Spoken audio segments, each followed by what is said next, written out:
Welcome everyone to SeeThroughPanel, the podcast about graphic novels, comics, basically comics in any form. This week we're going to be talking about a book called Monstress, published by Image Comics, written by Marjorie Liu, art by Sana Takeda. My name is Cole Harvey. I'm here with Fahed Araman. Hello, everyone. Fahed, why don't you take it away with the intro here? Okay, yeah, sure. So, as you mentioned, this is a ongoing comic book series that premiered in 2015. The series is set in a matriarchal world inspired by early 20th century Asia. It tells the story of Micah Halfwolf, a teenage girl that shares a mysterious psychic link with a powerful monster. The background to the story is a war between the Arcanics, magical creatures who sometimes can pass for human beings, and the Kumea, an order of sorceress nuns who consume Arcanics to fuel their power. Micah is an Arcanic that looks human and who's set on learning more and avenging the death of her mother. And um, yeah, that's kind of what the kind of the general gist of the kind of background to the story is. All right, that's actually, to be honest, that's like, you could just read that instead of the first two issues. I never read the actual intro. Yeah. So yeah, I quite enjoyed this. I think the first thing to say is that the artwork is absolutely stunningly gorgeous. I mean, it's just that first class stuff. Just straight off the bat, it's a beautiful thing to look at. It is stupid how good the art is in this book. It is absolutely unfair.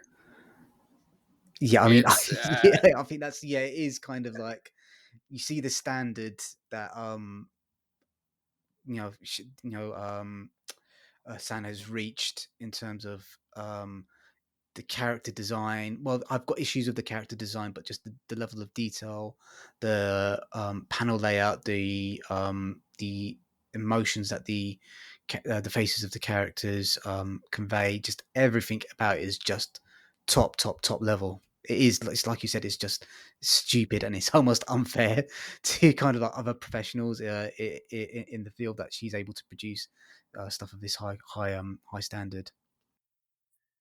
yeah. When I first went in, I figured you can immediately tell from the first page the art's going to be crazy.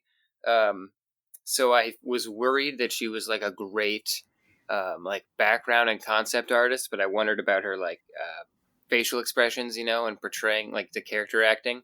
But that also was spot on. So that was, I mean, if you can fault anything in this book, I doubt it's going to be the art, because I can't really imagine anyone being like, yeah, this is just, it's not for me. It just seems too well done. Yeah, I mean, I've got a couple of issues with the art. Um, One of them is that I think occasionally with the character designs, um, a lot of them are too pretty. If you know what I mean, it's kind of the same issue we ran into with Memento Mori Sins, where kind of like all the characters are kind of like really pretty, kind of you get that kind of like Final Fantasy um Japanese Yeah, RPG feel where kind of like everyone is just a little bit too gorgeous. It's a little bit too Hollywood, if you know what I mean. I definitely agree. Yeah. I don't know if that's Sana Takeda, the artist, or Marjorie Liu too, because Sana Takeda, like, you can tell she can draw, non-perfect people, because a lot of the people in the background are like the people who aren't main characters. Basically, they're not that all that like good looking, so they definitely can draw that. But yeah, basically all the main characters are like peak human. They're Yeah. essentially like perfect people. Yeah. I mean, this is kind of like a lot of. It's surprising I've not seen a lot of this. It's not something I look around a lot for in any case, but this is kind of like top rate fuel for like cosplayers. I'd imagine. I mean, there's some really gorgeous outfits in this, and yeah, you're right. Kind of, especially I'm thinking about the guards in the first issue. A lot of those. guards are, they, they are ugly, but the main characters on the whole are kind of like, yeah, as you mentioned, peak human beings. Yeah, basically, that's I would agree with that. Before we get off too off the rails, let's do how you felt about at least the beginning of the story, or like the way it opened. Because for me, this was slow to start. I think just because the way that the story is built, it's very based on world building. So when we first started, I was like a little bit. I took a step back because the scope is really large, and then you have a lot of factions at play, and then like groups within those factions, different characters. So how did you get lost at any point within these first Yes, 18 issues? yeah, I got uh, there. How to explain? There was a lot of info dumps, but like the info dump wasn't particularly clear, and kind of, there's a lot of different factions at play, and I was confused. I'm still confused about kind of all the different loyalties and factions that are involved in the, it kind of in the world, and it can be.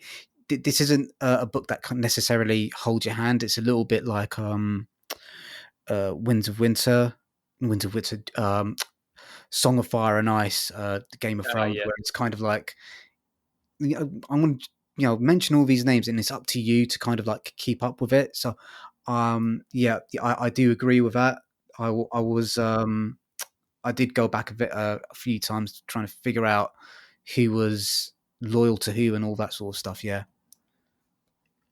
I didn't have a ton of problem with it. It was like a slight learning curve, but I think the fact that just kind of not unrelated. I've been getting into fantasy books lately. So when I read this, like I've been just binging fantasy novels, and when I like prose novels, and when I read this, it felt exactly the same. You could tell it was kind of a novel, like a fantasy novel esque way to start a story with the amount of world building they do. Because a lot of comics don't do that because yeah, they're not a, they're not going to plan for such a long thing. But clearly, Marjorie Liu is planning for a long series because I think even through the 18th issue, we're still like introducing groups of characters, and the world is always getting bigger. Is what I'm saying. yes, yeah. I agree with that, and there's, there's kind of always a sense that that so what I read, I did a bit of reading. I think you did a bit of reading around kind of especially the first trade paperback, and I think the first issue for this comic was like ridiculously long. I think it was something like 70 pages. Yeah, The it first was. It was issue, 70 which, pages. yeah, so which is, I don't know what you think about that, but that's, for a first issue, that's really long. That, I mean, that's almost like a trade paperback in itself. Yeah, it's. I don't know if Marjorie Liu was prepared for it either because that's a completely different um, structure than a normal single issue, Yeah, and so the pacing was a bit um, start and stop on the first issue for me. There'd be really compelling parts, then we kind of hit a wall for I don't know 10 pages for me at least, and once I got past it, I was so scared when I read all those pages, and then I flipped a page and it said issue two, and I was like, oh my god, if that's one issue and they're all like this, I'm not going to read it in time. It was just, yeah, but yeah. I mean, it is dense, but it definitely speeds up as you go along. I think the first volume took me the longest to read, and then they got faster from there. Just either because I was more into it, or because she's got less setting stuff up to do. Yes, I would well, I've read this before, so I did get through the first trade paperback quite quickly. And I think the advantage of me kind of reading it again, it kind of, there was small details that I didn't notice the first time through, that I noticed on this reading, that kind of enriched the experience quite a bit. So yeah, kind of just little things that they did with yeah, one of the things I wanted to mention actually was the lettering by Russ Wotton, which I think I'm not sure if I've seen anyone else do his style of speech bubbles, where they're kind of like connected by these lightning strikes between kind of Yeah. like, yeah, I know, I really, it just, it really lends itself to um, uh, kind of the fantasy world that it's set in, rather than kind of your bog standard speech bubbles that you might see in a different comic. I really I appreciated that, because I'm in the process of trying to letter my own comics at the moment, and it is a lot bloody harder than it looks. So, like, hats off, Oh yeah. hats off to him. Yeah, It's easy for lettering to look cheap if it's not done very professionally.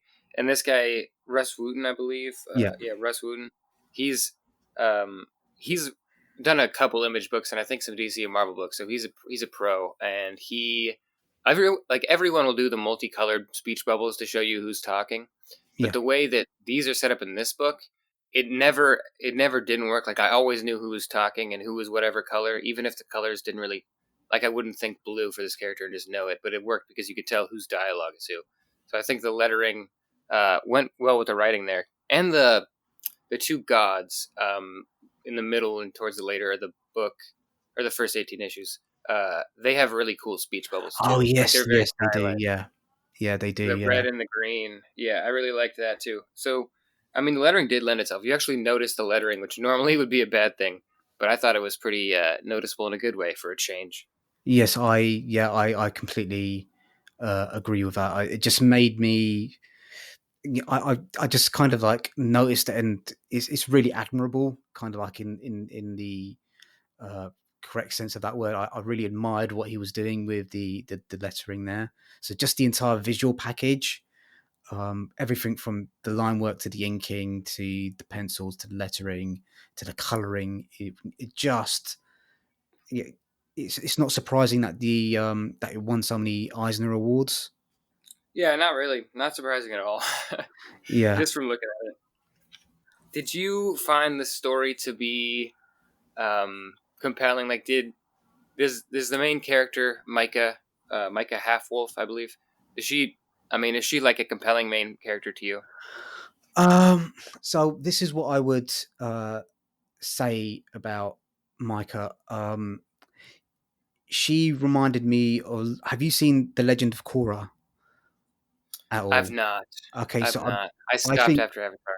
yeah. So I think Avatar: Legend of Aang and Avatar: Legend of Korra. I think 10, 15 years down the line, I think cultural assessors, cultural commentators will kind of look at back at those two series and say, these two TV shows have had a massive cultural impact on comic books and children's TV and novels and everything else. And I think a lot of the reason why people don't hold the Legend of Korra in the same high esteem or as closely to their hearts as uh, Legend of Aang, is because Aang is a really lovable, likable character, and Korra is at times a bit of a dick and is not very likable, and she makes really bad decisions. And I think that's kind of, I think a lot of that is the same for Micah as well. I think the Legend of Korra finished, I think, a year before this was published. So I think for me, there's a clear through line in terms of the influence that Korra as a character's had on Micah, because kind of Micah's not he's not particularly a likable character. She makes a lot of bad decisions, and it's kind of self-destructive in that sense as well.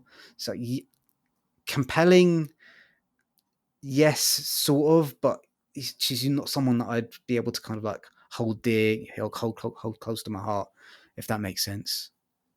No, I think you're probably right. She definitely has likable traits, but then she just the way she goes about trying to accomplish what she wants to accomplish is a bit reckless, I guess.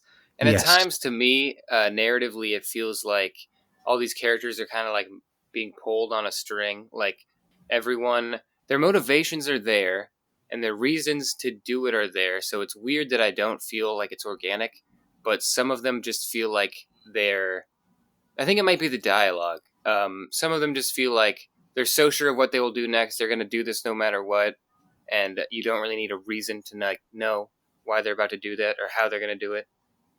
It's also kind of part of the world building thing because sometimes you just don't know how things are happening until a bit later, or like how people know the things that they know. Yeah, oh, that's an interesting take on it. Yeah, I suppose. Yeah, there are sometimes where you think, well, why is she making that decision, or why is this character making that decision?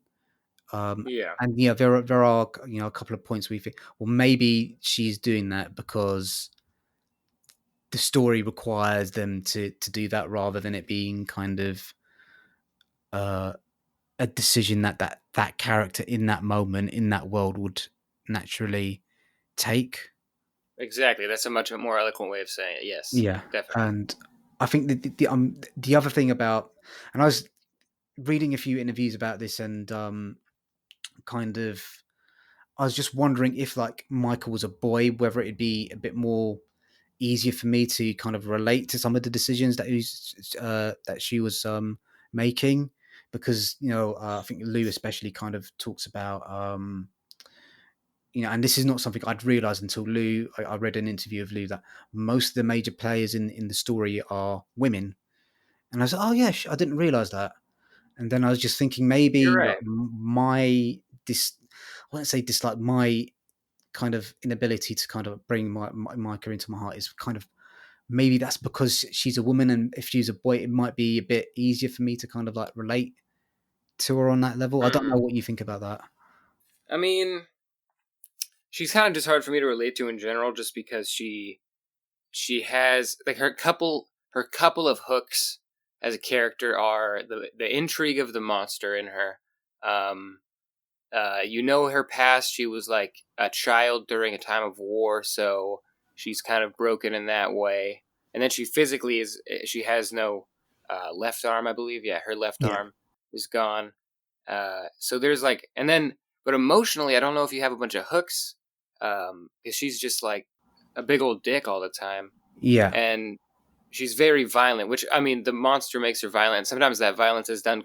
It's compelling in some ways. It makes you feel for her because she doesn't want to be doing it. But other times she does just want to be killing people a lot. So, and I don't always have a ton of like things. I don't always want her to win, to be honest. But I am very compelled by the story, and I think the story is kind of the biggest character in the book. yeah. It's interesting you say that. I think I connect more with the monster that's inside of her than I do with her on a Oh, certain level. Yeah, do you yeah. know what I When they mean? started introducing his backstory, I was Yeah, like, "This is my guy. This is yeah. the story I want to know about." Yeah, and this is a guy that goes around kind of like eating people, and kind of like slowly devouring like Micah's body, and not a nice character at all. And I connected emotionally more with what was the name of the creature? Yeah, They didn't give the names of the isn't creatures. it like Zin or something with a Yeah, Z? yeah, yeah. So I connected more emotionally with that character than I did with Micah, who's, I think, she not only is she like a child of war, but she's also, it sounds like, it's not clear, but it sounds like there's she was kind of abused by her mother as well. So there's also kind Yeah, of that sort of thing, but maybe then kind of the mother went back and kind of apologized to be. So it's not clear whether those memories are accurate or not. But yeah, yeah. That's actually a good point. I hadn't thought about them being kind of not trustworthy memories because they do the memory. I think there's almost every issue has kind of like an underlying memory going on. At least they use it. At least every other issue. oh yes, they Um, do, they do, yeah, they yeah. use it quite often just to like always be revealing new things. One of the things I had a problem with is every time we get a twist, which this is a problem for me that I find in a lot of media. It's not just general in stories. When we get a twist, then it's pretty dramatic for us and for Micah, and then every other character is like, "Oh yeah, I did know about that also," and then everyone has that information. Yeah, And yeah, yeah, yeah. That that's a problem eventually, in a that lot of actually, stories yeah, yeah, yeah. because it's like she has an aunt, and then everyone's like, "Oh yeah, your aunt." Yeah. And I'm just like, wow, there's a lot going on here that everyone knew about but wasn't talking about. Yeah, it's kind of that like a sign of bad storytelling is where the audience is not in on the secrets that the character's not in on, if that makes sense. So kind of like Yeah, it makes sense for Micah not to know about all of this stuff, but it doesn't necessarily make sense for the characters around her to actually know about it and withhold it from her. It's kind of yeah, it's not particularly clear why these characters are hiding all this information from Micah all the time. Yeah, yeah. that's not something I'd actually thought about before. They they kind I'm coming off harsh here because all I say is negative stuff, but I actually really like the book. But I think the way she does cover it well. She covers that. I wouldn't call it a flaw, but she covers that aspect pretty well because she's also always revealing like higher authority characters, and every time she introduces a higher authority character, you're like, oh, they know a lot more stuff than we know, so it makes sense that they know this big twist. So I Yes, think that does cover it up sometimes instead of like just the people next to her, like, oh yeah, that. So there's just a new character comes in and knows. But yes, the authority figures got me because like half the characters in this are like super badass authority figures, and they're always just demanding stuff. Like half the dialogue is demands. I don't know if you had a problem with this or not. It wasn't really a problem, but after like the 10th or 11th issue, I was like, man, people are always just like shouting down to people to get stuff for them, and like everyone is in a position of authority. yes. I think kind of going back to kind of Game of Thrones. That's one of the things that George R. R. Martin does well is that there's kind of like subtle cajoling and blackmailing and stroking people's egos and kind of like subtle emotional levers and pulleys to try and maneuver the person into doing what you want. And in here, it is kind of like, well, you're going to do this because of this, and you're doing that because I'm the big boss, and you haven't got really Exactly. any power around it. I think that they were towards I think I can't remember if it's the second or third trade paperback where they introduced the prime minister of the human world, and she's trying to kind of like subtly wrest power away from the Kumeya. Um, Yeah. yeah, I think that's subtly, but certainly when it comes to kind of Micah, she's you know, do this, do that, go off, do your own thing, whatever. Yeah, Which is so sad because Kippa the fox. I think it's a little boy, but is it a little girl? I couldn't I really. think it's a girl. I Oh think it's a crap! girl. Yeah, I didn't even she's start just questioning it. adorable. Yeah, she's just adorable. Just So the most cute. adorable, cutest thing. Just holding like her. The scenes where she's kind of like talking and holding onto a big fluffy tail. Just that's just so cute. I know. Yeah, she gives her own tail a hug when she needs a hug. It's so cute. Yeah. Uh, I also thought the cat thing, while it could have been kind of annoying, it was awesome. Like the cats are kind of awesome. I Yes. thought that could be overdone, but they have like their own society with the poets and the necromancers that speak to the Yes. dead. So I that's thought a that was cool. very kind of like Final Fantasy, very Robin Hobb kind of Oh yeah, heavily influenced kind of thing. A kind of you could kind of see that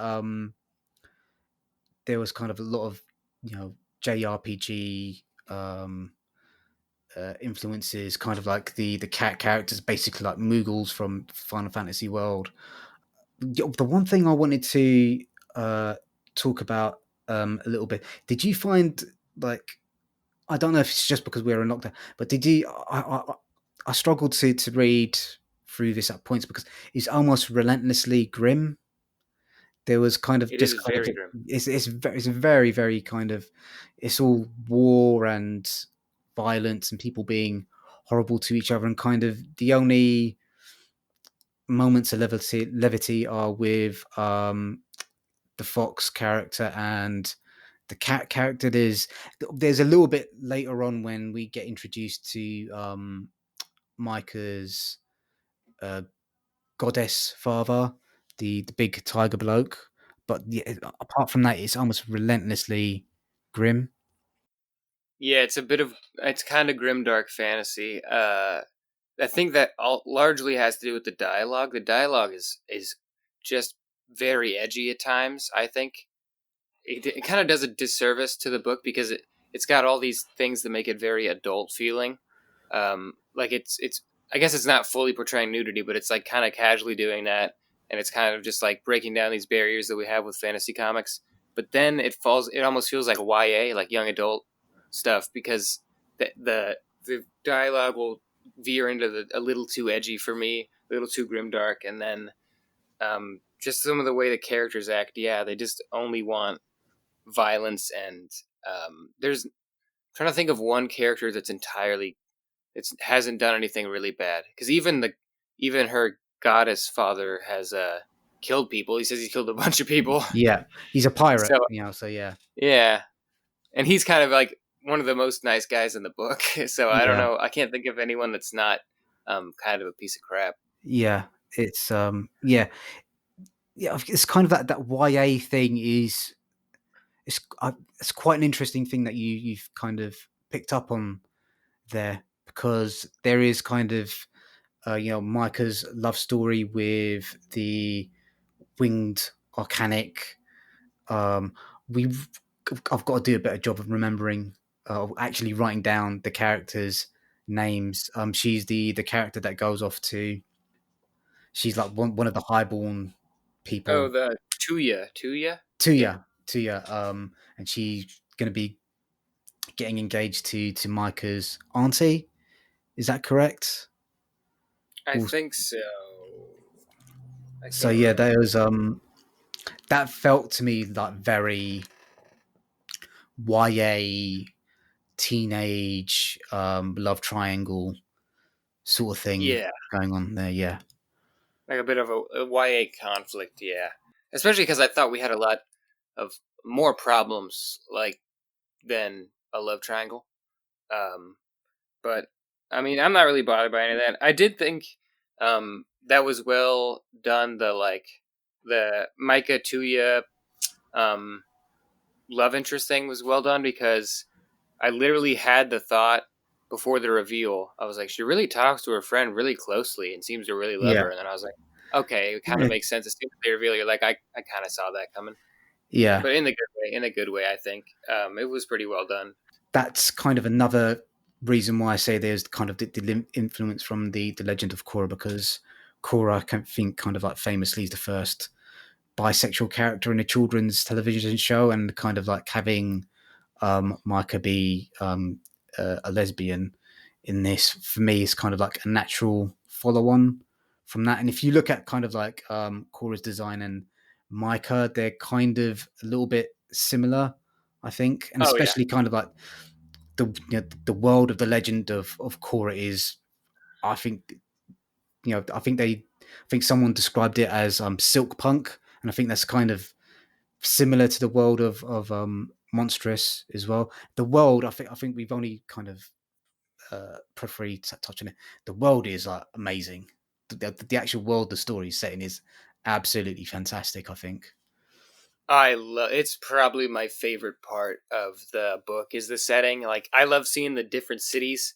I honestly there's an info dump at the end of almost every issue has either a big text box info dump with a little bit of Sonic Takeda art, or like a propaganda poster. Yes. I think they stopped. There was a couple issues that didn't have them towards the end, but I actually never was mad at that, because it's just like a big lore dump where they're giving you the history of the world and like a bunch of events and places, and then when you see them in the book, it's really gratifying because you just read like almost an entire like prose book page about it, and it's like steampunk. It's got airships and Yeah. guns, and like there was a grenade at one point, and I was like, I physically looked up from the book, and I was like, "There's a grenade," and it was confusing, but I did really enjoy it. Yes. Yeah. It's the amount of effort that like the imagination of like Marjorie and Sana to build this, really engaging world is it's remarkable. It's really as someone who writes writes myself, it's when you're collaborating with a comic book artist to kind of like tease out these details, and it is the details of the world that I think makes the the difference here. Um, it's not easy, man. It's really, really, really, really difficult. It's really hard, and they make it look easy. Oh yeah, Marjorie's super lucky she got Sana Takeda because Sana Takeda is like working so well within this world. She has like just the people in the background, let alone the main characters. Like clothing changes in the city. Like you could tell that there's different cultures depending where Yeah, we're yeah, at. The yeah, landscapes are completely different. She always does when you're entering a new big place. She'll give you a huge establishing shot, which is always just amazing to look at. So yeah, Marjorie Liu, of course, made this world, and she's been constantly adding stuff to it and like digging you deeper with every issue, giving you more and more, which is really good, unrelenting. But then Sana Takeda like brings it to life insanely well. yeah, It yeah, must have been like a dream for Marjorie Liu when she had like this amazingly detailed world, and then Sana Takeda's like at that same level. That must have been just yeah, fate, honestly. yeah. Um, the one thing I wanted to ask you about were how did you feel about the magic system and kind of like the power levels of the various characters? Because it's never, for me, like the monster that lives inside Mike, it's never particularly clear exactly how powerful he is, or if it depends on how often he's eaten. Because sometimes he's able to wipe out an entire. It seems like an entire army of people, but then will struggle against like a robot or something. So, or one of the witch nuns. So for me, I was a Yeah, bit confused about what's the power level of this guy, what the systems involved, and that sort of thing. yeah, he does change it a bit. I guess, yeah. So the two times he like explodes largely, um, she loses a piece of her arm, which I'm fine with that because that means you can't do it too often, and there's a cost to it, and I like that. But then other times, you're right, because the one thing I do remember, there was a time you're introduced to the monster. It's towards the early, maybe issue 4 or 5, and the monster they meet the guy with the wings, the Ravenborn. Oh yes, And yeah, the monster says, "Watch out! I probably would. It'd be a hard fight for me to even take him." And I was like, "Wow!" So he must be insane because this monster is like a dead god. And yes, then the like mother, the supreme witch nun, Kumea, yeah, lady with the mask, she comes and he's like, "Yeah, I can't even take her." And I was like, the power level just keeps going up and up and up, and like there's more and more powerful characters, just like more and more authority figures. And so I got a little lost on how Micah's still like killing everyone yes, because he just said he wouldn't be able to handle her, and then he kind of just does, yeah, just explodes her. yeah, and yeah, it feels like we're just talking about the negative things about the book, but it's a really enjoyable. It is a really genuinely very enjoyable read. The world that the story setting is fantastic. Mike is maybe not the most likable protagonist, but there are lots of stories with unlikable protagonists. I'm really keen to see how the stories end. I read an interview where I think Volume 5 is going to be released this year, at some point, and they say that's going to be the halfway point of the story. So we've got another 5 volumes. So that's what's that going to be? At least what, another three, Ooh, 4 years worth of stories? Do you think? yeah. Well, it's taken them 5 years to get this out. I think they took a long break, and then there was also Yeah, quarantine when they yeah, started back up. So, oh, also that Volume 5 comes out September 20th. I actually read that earlier. Thank you yeah. for Okay, reminding me. And yeah. that's I think up to issue 30 or 32. So yeah, probably 30ish more issues after that. Okay, sure, sure. So yeah, yeah. I think I think it is. I mean, this is Premier League stuff in terms of the storytelling, the world building, and the things we're Yeah. kind of like picking out around here just because the rest of it is so strong, I think. Oh, 100%. It's so many nice things have been said about this book. It's won so many awards. I'm not going to stand here and tell you it's bad. It's amazing. But I mean, if we didn't talk about if we just said how good it was the whole time, it wouldn't really be a podcast, would it? Yeah, yeah, Yeah, you got to talk about something. yeah. I think that's kind of. I think I've covered most of the things I wanted to talk about. Is there anything left on in your notes that you wanted to kind of Uh, mention? I think I hit all the notes I wanted to. I mean, I would say if just like as a general end note, read this. It's really, really, really good. It's like for the it doesn't it's image, so it's not like indie or anything, but you're not gonna really you don't find stuff on this scale anywhere really, especially for such an isolated thing. Like it's clearly an entirely different medium almost than DC and Marvel books. So this is pretty non-indie stuff. If you're getting into like non-superhero books, I think it's way worth it. It requires a bit more of your time and a bit more brain power, but it's not the densest thing, and it's very very beautiful to look at. So I think it's 100% worth checking out. Yeah, I'd agree with that. I'd say if people are burnt out on superhero comics, and if you're, especially if you're a fan of fantasy books, you're a fan of George R. R. Martin or Ursula Gwyn or Robin Hobb, and you've not picked up a comic book before, I think this is a really great series to start off with to jump into kind of fantasy graphic novels. Also, if they're fans of Legend of Korra or Legend of Avatar, um, that are kind of like looking for the next fantasy world with a strong female protagonist, which is full of like high adventure and emotional kind of ups and downs. This is another series I'd recommend for those people as well. It also, yeah, works well for Korra and Avatar too, because it's kind of got that Eastern mythology in the world Yes, too, yeah, it's which kind is of really fun. yeah. Sorry, you was going to say Oh no, no, go. I was just saying it was really fun. We always get the European fantasy.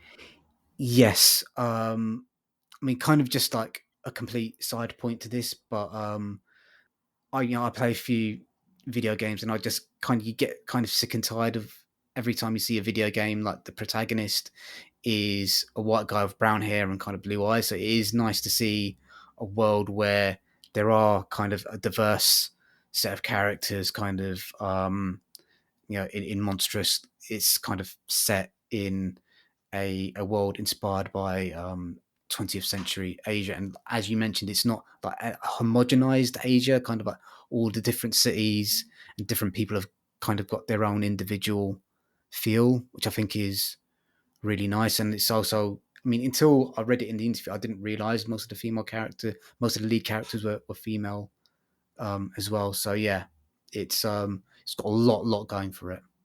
I definitely agree. I'm gonna keep reading it. Honestly, I hadn't ever read it before this. I'm just gonna keep up in issues. I think now digitally. Okay, you bought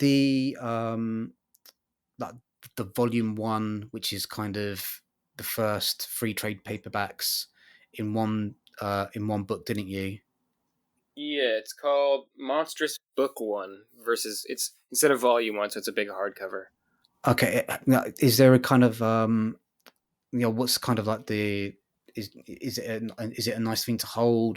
Because I got the trade paperbacks from the library, and they're kind of battered, and some of the text is a bit faded from there, and that sort of thing. So I was Oh just man, wondering, kind of like what the actual book, the physical book, yeah, was like. it's a really nicely made book. I own a lot of hardcovers and stuff, and I bought this one just because I saw Takeda's art. It's not like hugely oversized. It's definitely bigger than a trade. Yeah, it's a bit bigger than a trade. It's the if you've seen any other Image hardcover, it's the same Oh, size. okay, sure. Yeah, and the art looks really nice because originally I had read two issues digitally, and I was like, I'm just gonna have to look at this because I enjoy my art. just physically. I just enjoy it much more every time I look at it in person. Yeah. So I decided to get this. I'd say it's definitely worth it. Yeah, this is kind of a discussion for offline, but I'm getting a bit fed up with digital comics at the moment. But yeah, that's a discussion for another time. But yeah, I 100% get that. Sometimes they're just different. They're yeah, just different. they're different. Yeah. Yeah, Okay. definitely good. But if that's all we have, then I think we're about good. That's good for me. All right. If you guys enjoyed this, please check us out. We are on YouTube, of course, we are on Spotify, Apple Podcasts, and Pinecast. If you want to support this podcast, you like listening to it, head over to tips.pinecast.com/jar/SeeThroughPanel. I'm going to put that in the YouTube description. That's SeeThroughPanel with dashes between. That's just the easy donate. You don't have to do it. We just really appreciate if you do. Even $1 helps. So helps us, keep putting the show out on time, motivates us to do it better. So we're gonna try and get on a pretty tight schedule here, Fahad. We're gonna do Yeah. this. But Yeah, definitely. Yeah. thank. We're asking for money now, so we have to. We're not asking for it. We're just thanking people who offer it. Yes. Yeah. That's a nice way to put it. There you go. Thank you guys for listening. Hope you enjoyed. Thanks, guys. Bye.